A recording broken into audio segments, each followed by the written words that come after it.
लालची बहू। एक समय की बात है, एक छोटे से गांव में राम और सीता नाम के कपल रहते थे। उनका एक अर्जुन नाम का बेटा था, जिसकी शादी रिया नाम की लड़की से हुई थी। राम और सीता कड़ी मेहनत करते थे और अपने बुढ़ापे के लिए पैसे बचाते थे। रिया बहुत लालची लड़की थी और हमेशा अपने लिए और चीजें चाहती थी। जैसे जैसे साल बीतता गया, रिया का लालच और बढ़ता गया। वह अपने पास रखे चीजों से कभी संतुष्ट नहीं रहती थी।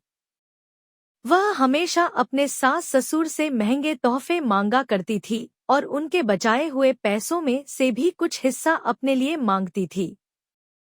राम और सीता बहुत ही अच्छे पेरेंट्स थे, इसलिए उसकी सारी जरूरतों को पूरा करते थे ताकि परिवार में शांति बनी रहे। वह अपने पति अर्जुन के ऊपर भी दबाव डालती थी कि वह अपने माँ बाप से पैसे और संपत्ति मांगे। वह बहुत ज्यादा संपत्ति इकट्ठा करना चाहती थी, बिना किसी मेहनत के।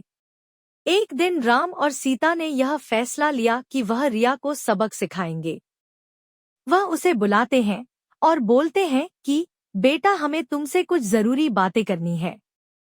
हमने यह फैसला लिया है कि हम अपनी जायदाद का कुछ हिस्सा अपने बच्चों में बांटेंगे और उसका कुछ हिस्सा तुम्हें भी देना चाहते हैं। रिया खुशी से झूम उठती है क्योंकि वह हमेशा से यही चाहती थी।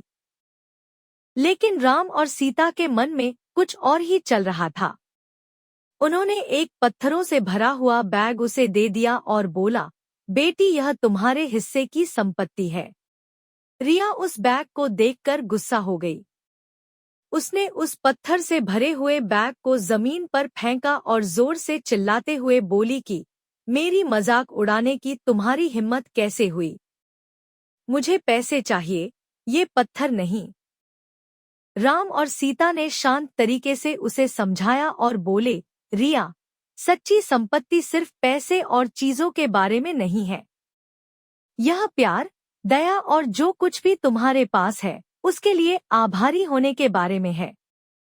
हमने हमेशा तुमसे प्यार किया है और तुम्हारी देखभाल की है, और यह पैसों से भी अधिक कीमती है।